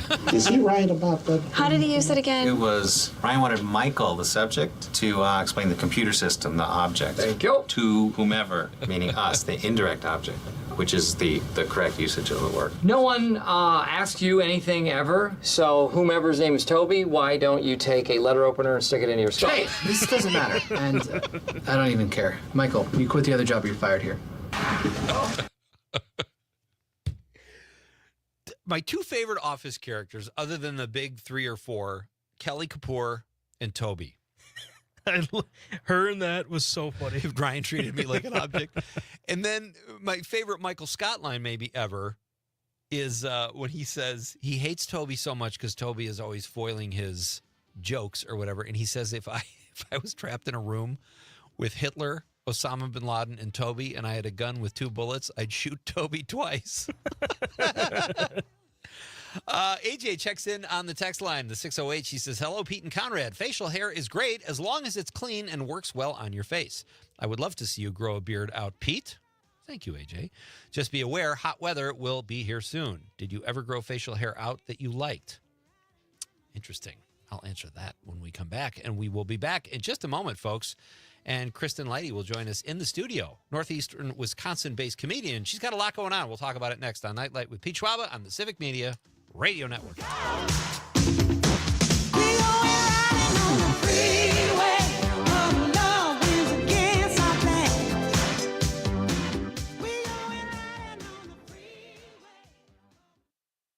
From Ashwaubenon to Alloway, this is 97.9 WGBW. Appleton Cigar Company on College Avenue has been serving the community for over 25 years. If you are a cigar aficionado looking for a one-of-a-kind experience, you need to check out Appleton Cigar, which boasts the largest selection of cigars north of Milwaukee with over 706 cigars to choose from in a walk-in humidor. The Cigar Lounge offers an impressive variety of spirits and cocktails that pair perfectly with a premium cigar. For the full experience, come to Appleton Cigar at 415 College Ave, Monday through Saturday, 11:30 a.m. to 10:30 p.m. For more information, go to appletoncigar.com. Ready? While the teams get ready to choose their top draft pick, you can help Mino and the Mayor choose their top craft pick. Northeast Wisconsin is home to amazing breweries, wineries, cideries, and distilleries, and we need your help picking the best. We've drafted 10 of our favorites, but which local craft beverage creator will go to number 1? That's up to you. Top craft pick creators include Sturgeon Spirits in Oshkosh, Timekeeper Distillery in Green Bay and Wausau, and Ledge Rock Distillery LLC in Eden. Vote for your favorite now by logging on WGBW.FM and click on Mino and the Mayor's Top Craft Pick. When you vote, you'll enter a random drawing to win $250 in gift cards from participating craft creators. Don't wait. Voting ends Friday, April 18th. Log on WGBW.FM and click on Mino and the Mayor's Top Craft Pick and vote right now. Mino and the Mayor's Top Craft Pick, drafting Northeast Wisconsin's finest one sip at a time. At Civic Media, we encourage active political engagement and remind listeners to think critically about political advertisements you may hear during this critical election year. Our stations are licensed by the FCC and are required to accept all ads for federal candidates. We also air state and local candidates as well as paid ads from issue and PAC groups. Truth is rarely as simple as any political ad may claim. So again, we urge you to think critically about what you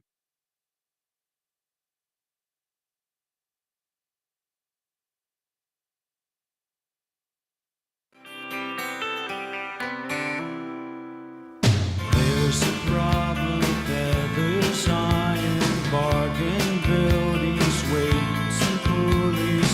Feathers hit the ground before the Yeah, So we'll talk adulthood. about that. Hey, it's Pete Schwaba. This is Nightlight. Welcome back. The voice you hear is that of the very talented and very funny Kristen Lite, who joins me here in the studio. How are you? Hey, I'm good. Thanks for having me. Good to have you here in person. Yeah, what a treat. to be Yeah. here. I can't tell if you're being sarcastic. When No, you I'm say not. that. Okay, you are. Because you have that comedian delivery. Yeah, what a treat. This is fun. Our question tonight. All right, I'm gonna ask Kristen two things out of the gate. This is just like an icebreaker because we haven't seen each other in a few months. I think not that we need that. I consider you one of my best friends. I don't know if I told you that last time. I brought the bracelet. All right. If you could only have one cocktail for the rest of your life, you have one drink left in your. Wait a minute, you're sober, aren't you? Oh, this is terrible. I will answer it though. Like if it was a Okay. magical world where I could drink, Okay. it would be stout beer. Stout beer. Oh my Okay. God, that was my favorite thing in the world. I hope I didn't trigger something. Oh here no, tonight, 'cause no! It's been 7 years. I'm good. 2 years and 3 months for me. Hey, nice Yeah. job. And I don't know that I'll quit forever, but the state told me I had to stop. No, I have to. I just kind of did it, and I'm like, I'm kind of enjoying this. So. Yeah, it's weird how crazy you feel when you aren't putting poison in your body. Exactly. All right, our other question is, should I grow a beard? I'm at that point now where I don't mean to ask you for health and beauty tips, but like I'm kind of, do I shave or do I just keep going? I'm always pro beard. I love Pro a beard. beard. So I would say go for it. And a lot of comics have beards, don't they? They do, yeah. It's we hide our double chins. If I could, I would. Well, you can if you want. I don't. There was a while, every bar I went into in Wisconsin, I felt like I was drinking with the cast of Les Mis. They all had the beards, or like a grunge rock band. I don't know what was going on, but Les it was Mis like, might be very generous. yeah, probably. Maybe Duck Dynasty. Well, right, exactly. It's good to have you here. How are you? I'm good. Yeah. Doing good. Got a lot going on. Yeah, I'm really excited about a lot of stuff happening lately. Let's jump in with. I'm fascinated by these don't tell comedy shows. Mm-hmm. Can you tell us first what that is? Yeah, so Don't Tell is actually like a national production team, and they've helped local comics really get around all the terrible work of producing comedy shows, which we do not like. We just want to be on stage and tell jokes. So they've created this magical formula where through advertising somehow they just get sold out shows in almost nearly every night that they're running a show in every city throughout the country. So it's a nationwide thing. It is, yeah.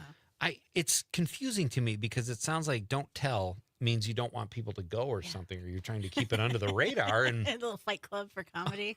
yeah, like, do you know John Egan? Yes, actually, John Egan and I and Trevor Klumpner are the ones who run it together. Okay, because John talks about don't tell comedy, and I was hoping, I kind of understand it when he talked about it, but I was hoping you could like put the nail in even deeper and tell me what it is. So it's something you don't have to produce. Yeah, and it's a BYOB comedy experience that partners with local businesses, so you don't know where you're going as a audience member until the day of the show. So that's kind of exciting. And people like that. They Wow, do, yeah. that's so cool. And the premise is, you're surprised and delighted then by where you end up, because it's not somewhere you would traditionally think you'd see a comedy show. Like we've done them at Safe Haven, Animal Sanctuary, the Green Bay UFO Record Store, Lion's Mouth Bookstore, Wow. Yeah, pretty fun places. Have you ever had someone just get there and go, well, this is a bunch of BS. This isn't what I paid for. And Well, I think they the could be right. BYOB factor really pulls them in, and they're like, Bring your own. fun beverage. Oh, beer. Like that's what I Yeah, thought. yeah, Okay. yeah. So as long as they can have their drink, I guess.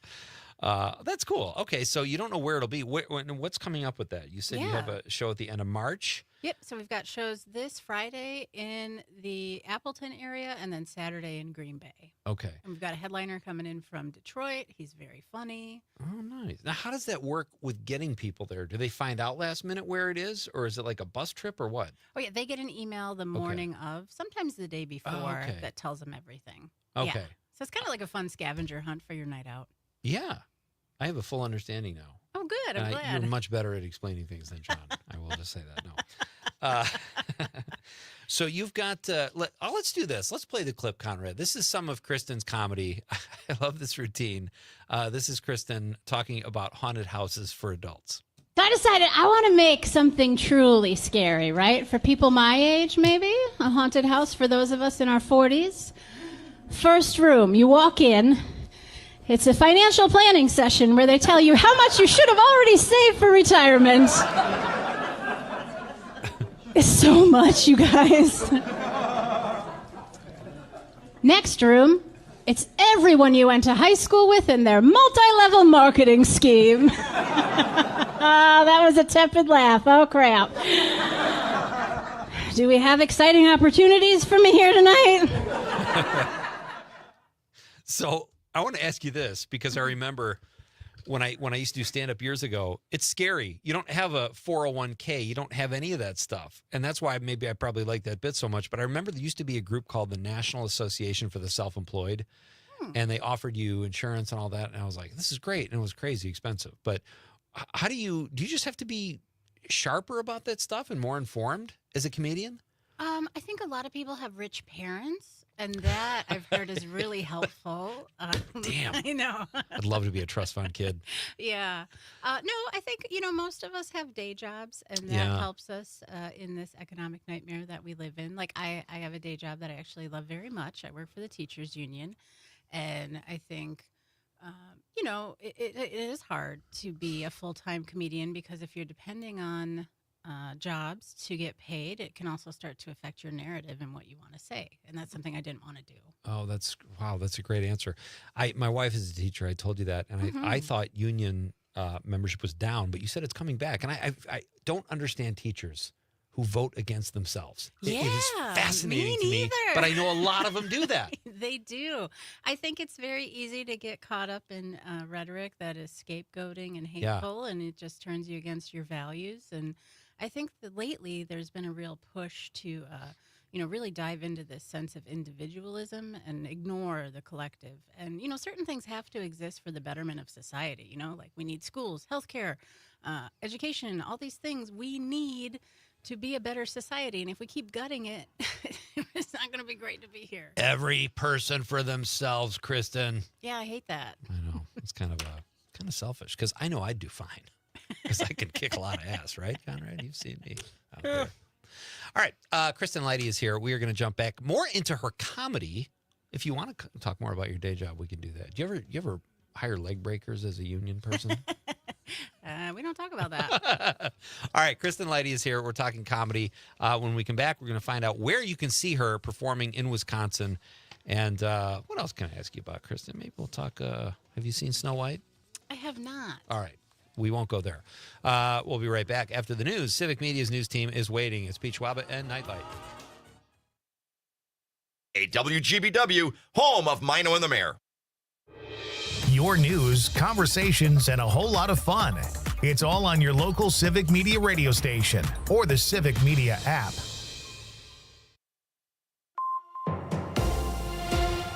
For 97.9 WGBW News, I'm Lisa Hale. Wisconsin is growing, but a new report from the Wisconsin Policy Forum found the state's recent population growth is being driven more by immigration than birth and death rates.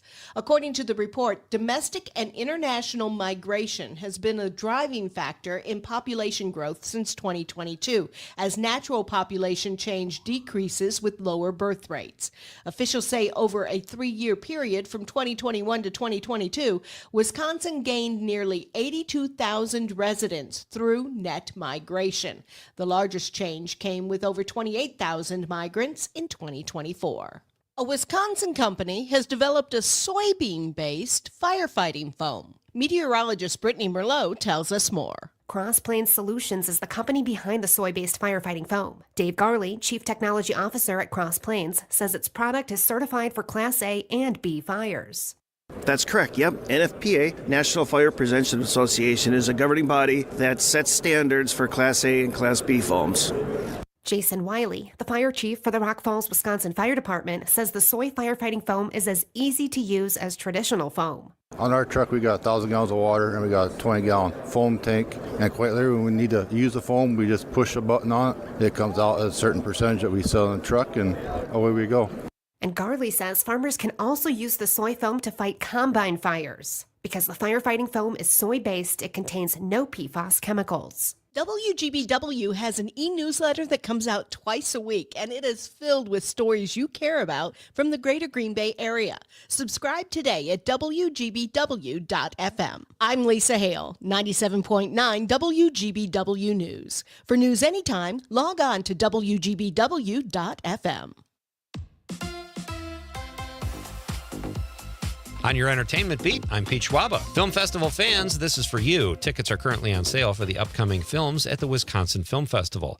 The Wisconsin Film Festival runs from April 3rd through the 10th. They typically offer over 150 films, including 35mm restored film classics, independent films, great personal appearances from well-known filmmakers and actors, and most importantly, outstanding movies from Wisconsin's own filmmakers. Check out the Wisconsin Film Festival website and see what you like. The new Robert De Niro film, The Alto Nights, was a disappointment to critics and now at the box office. Despite heavy hitters like De Niro playing two gangster roles and a script from the prolific Nicholas Pileggi, the film is a total bust after barely taking in $3 million against a $45 million budget. There is a long road ahead for profitability, but it will probably never happen. For more showbiz fun, tune in to Nightlight with me, Pete Schwaba, weeknights from 6 to 8 p.m. on the Civic Media Radio Network.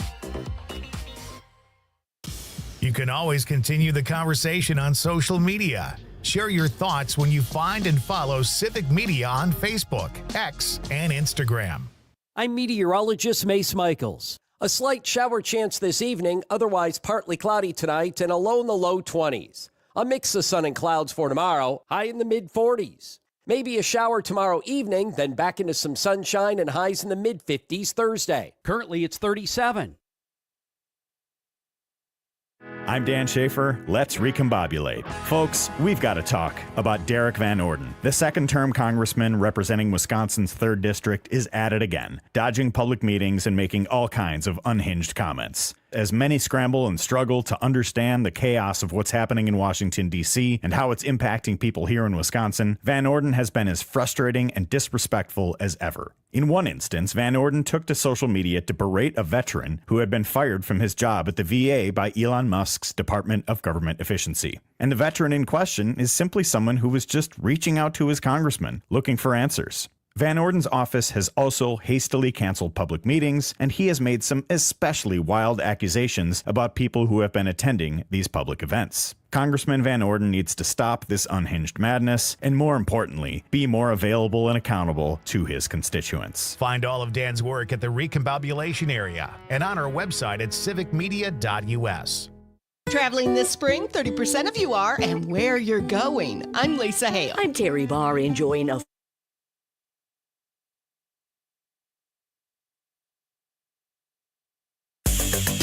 Hey, this is John Grise, also Uncle Rico, and you're listening to Nightlight with Pete Schwaba. Gonna be some sweet sounds coming down the night shift. I bet you're singing proud. It makes me think about White Lotus. It's Pete Schwaba. Welcome back. This is Nightlight. Are you watching? I am. Season 3? Uncomfortably, yes. That's what everybody's saying. And Conrad was going nuts yesterday. When I watched it on Sunday, I was like, what am I watching? I know. It's like, I texted my mom. I'm like, I take it back. Don't watch White Lotus. Don't.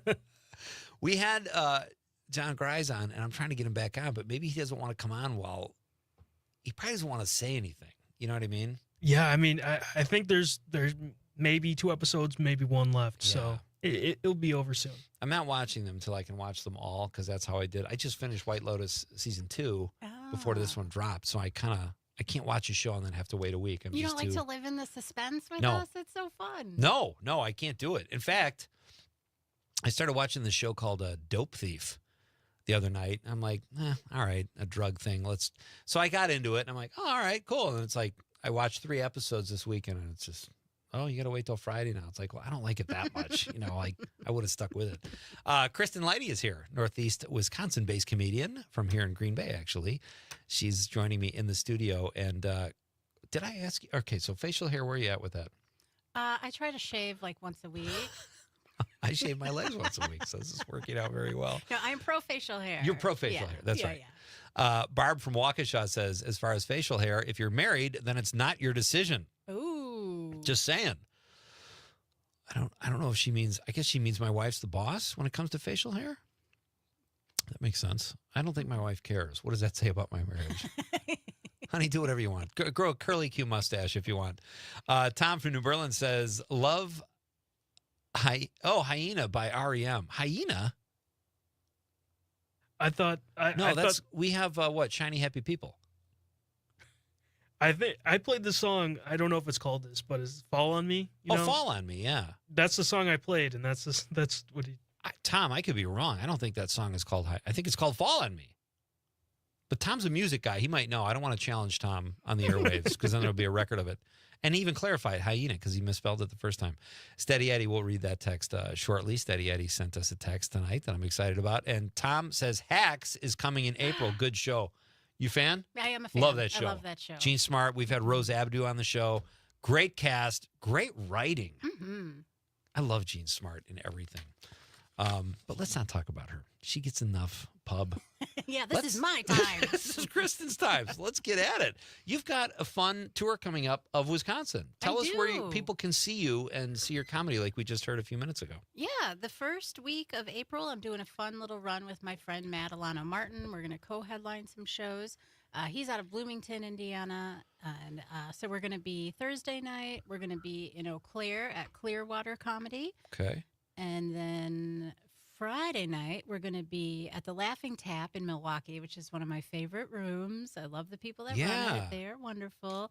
And then Saturday night, we're going to be at the Comedy Cabin down in Janesville, which I have not done yet, but I've heard great things. I've heard good things about that, too, from comics that have been on the show.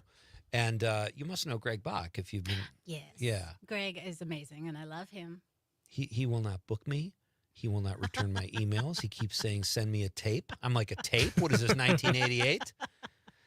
There's a comic from Chicago named Jimmy Higgins who's no longer with us, but he was just hilarious. And he tried to stop drinking, and he tied it to comedy. He's like, I got to get out of comedy clubs.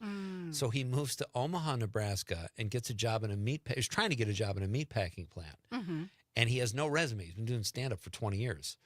And the guy says, do you have a resume or whatever? And the guy goes, I've been a stand-up comic for the last 20 years. And the guy who runs the meat packing plant says, do you have a tape?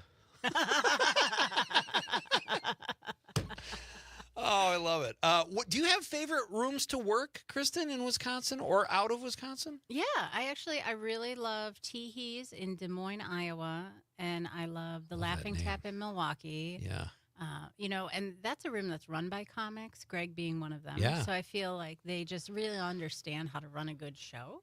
I also really love the Laughing Liberally shows. I just did one last night in Madison, and they had like 50 people packed into a room no bigger than this studio. Nice. Yeah, and it was really fun. I'm trying to think. Where is that? Where is Laughing Liberally in Madison? So they do it at Minocqua Brewing Company. Am I right yeah, there? in East Okay. Wash. Yes, they have a tap room there. Okay, sure. And then in Milwaukee, they do it at Comedy Sports. Okay. Wow, nice. Yeah. Now, what about outside of Wisconsin? Where do you like to go? Are there good comedy towns that you found you just kind of connect with the people? Yeah, well, I started in Chicago, so I always love to go back and visit there. I go to Austin, but I have a very set crew of people that I work with there, mostly through the Altercation Comedy Fest, because there's been an influx of bros to Austin. Yeah. What? Wait, an influx of what? Like Joe Rogan bros. Oh, okay. We won't go into that. I don't want to get you hate mailed. You could listen. This is your dime, your dance floor. If you don't think someone's funny, I'm fine with that. And I never thought Joe was a great comic. Yeah, I liked him on the UFC. I thought he was great when he did that, but now I just kind of shake my head when I hear some of the stuff he says. It's kind of strange. Yeah, that's my personal opinion. It's gotten real weird. Yeah, in comedy. So there's an influx of those people in Austin. Yeah, interesting. Okay.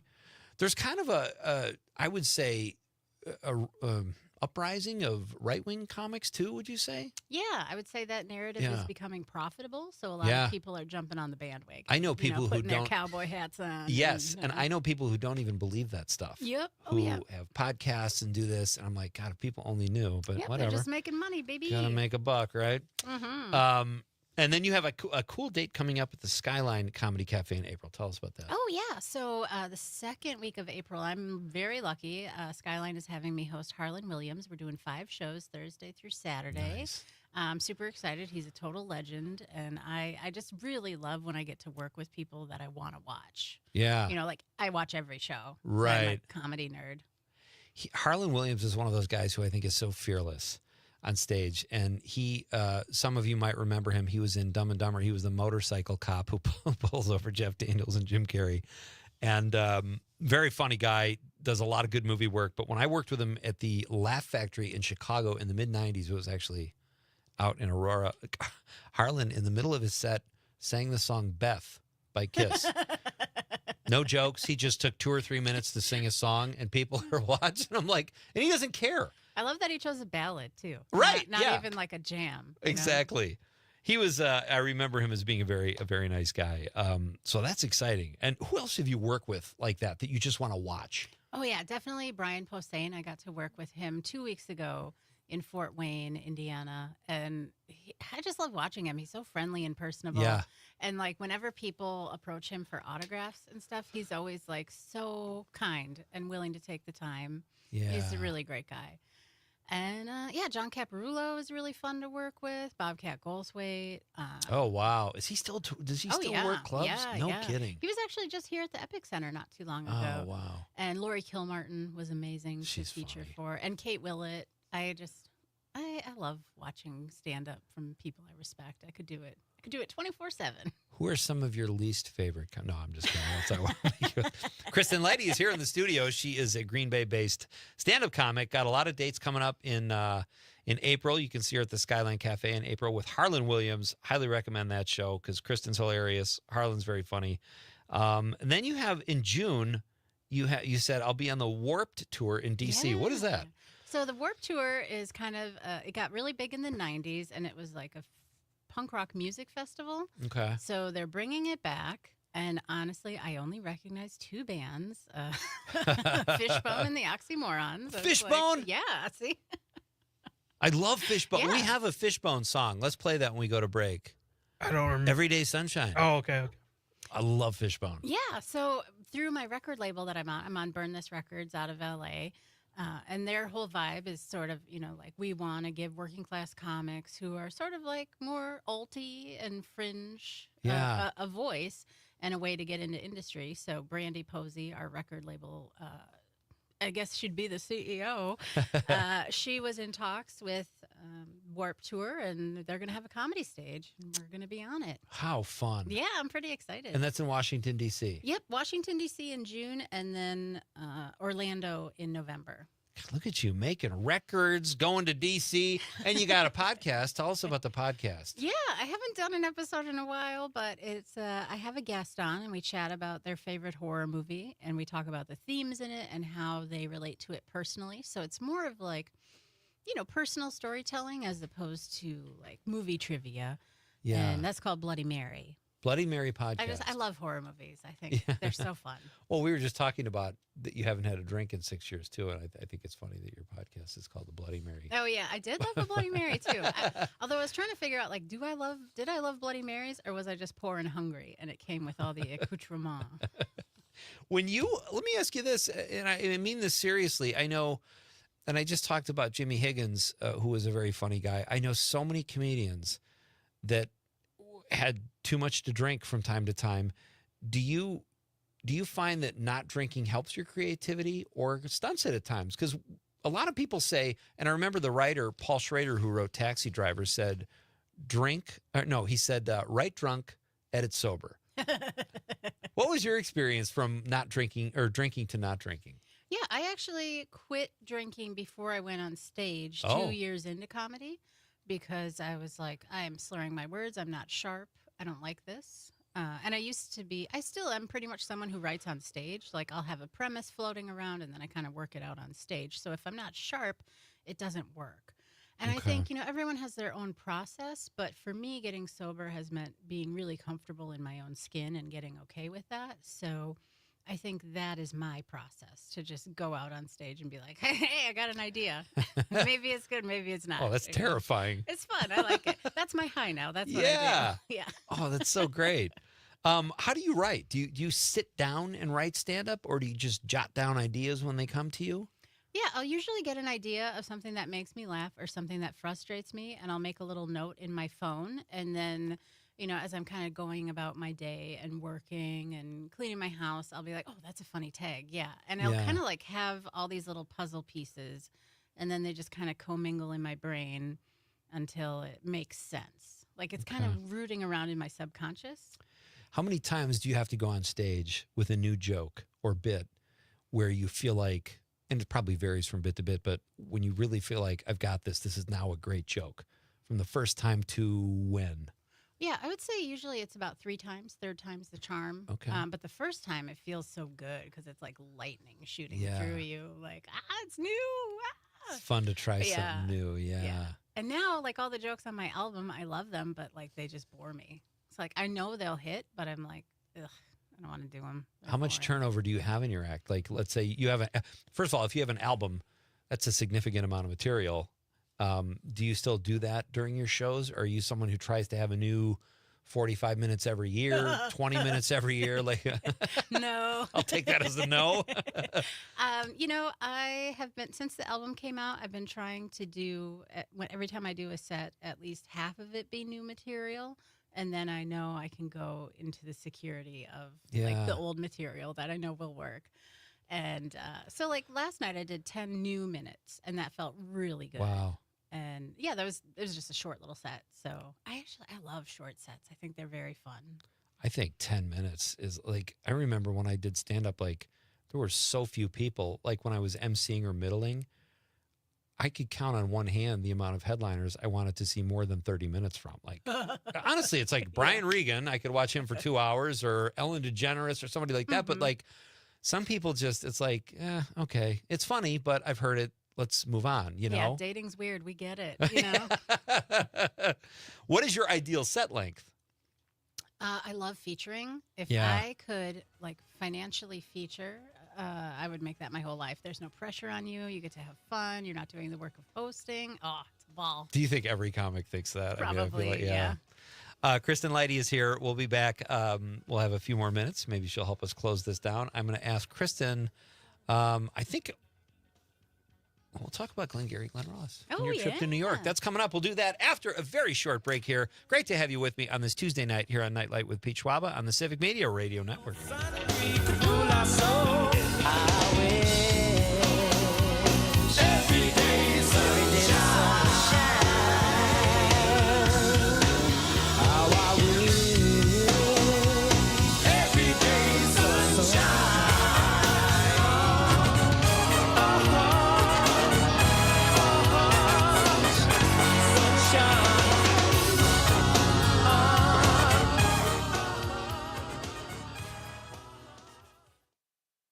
The talk of Green Bay, WGBW, home for the Maggie Dawn Show.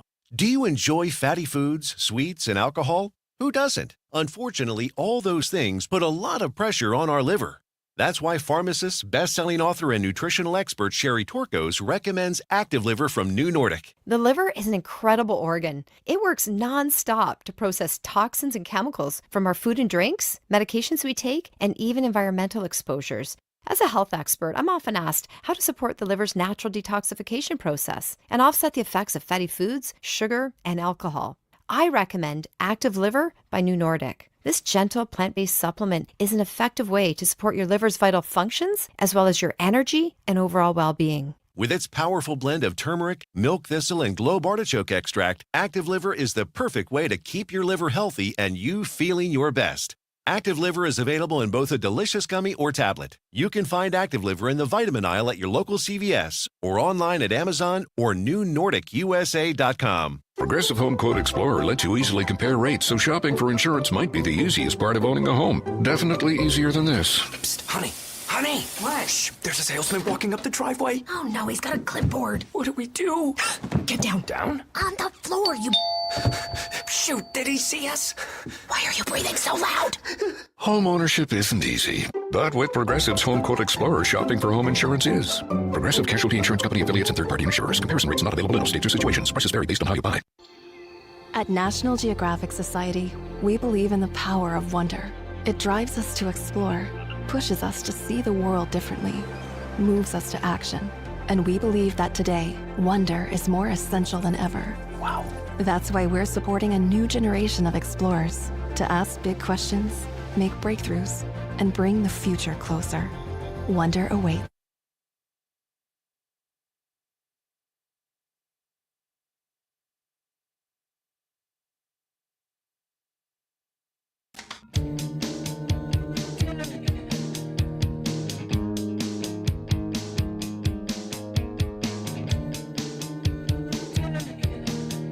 Welcome back. This is Nightlight with Pete Schwaba. Thanks for hanging with me on a Tuesday.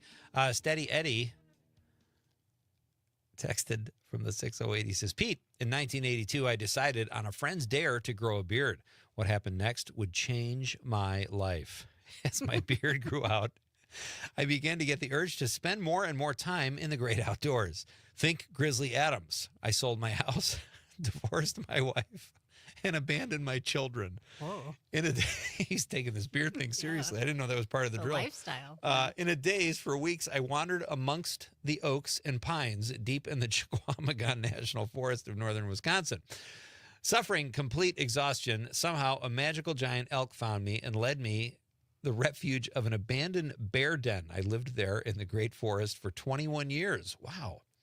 I am now writing a novel about my experience. So to answer your question, Pete, should you grow a beard? Yeah, go for it. What's the worst that could happen?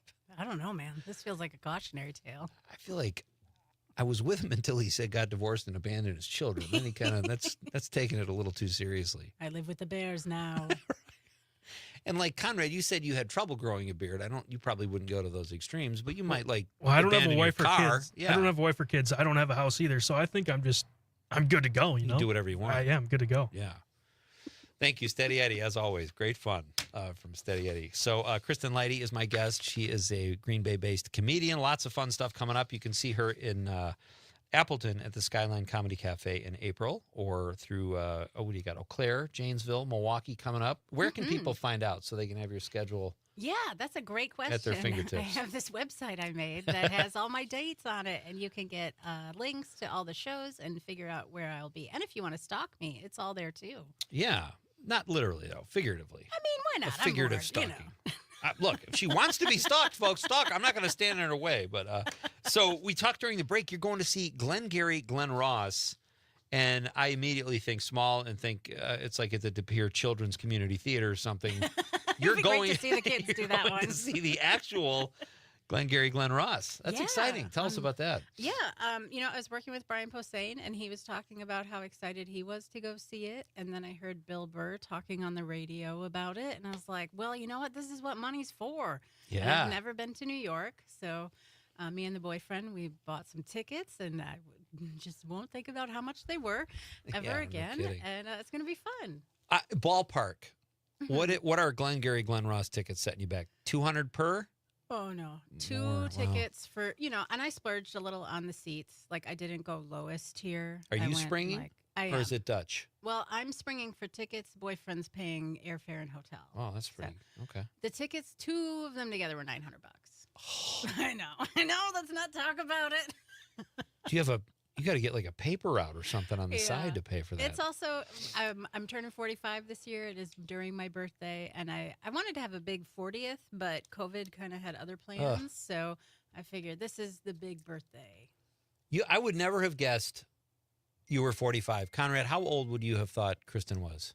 Early 20s. Shut up. Now he's just doing that. But 45, That's also a plug for not drinking, right? Yeah, right. Well, and you're incredibly immature. That's where I was going with it. But Tom from New Berlin says, Pete, awesome. Love our listeners. Thank you, Tom. Tom's awesome. All right, so you're going to go see, it's Bill Burr. Mm-hmm. Bob Odenkirk. Mm-hmm. Fantastic. And then there was another. Kieran Culkin. And, wow. It's so weird Oscar that winner. I don't remember his name. Michael from Spinal Tap. Michael McKeon. McKeon. Yes, he's in it Is too. he in the Jack Lemmon character? don't remember offhand. Who's the Alec Baldwin character? Probably Bill Burr. Yeah, I don't remember. Yeah, any one of those guys could do it. That's a really talented cast.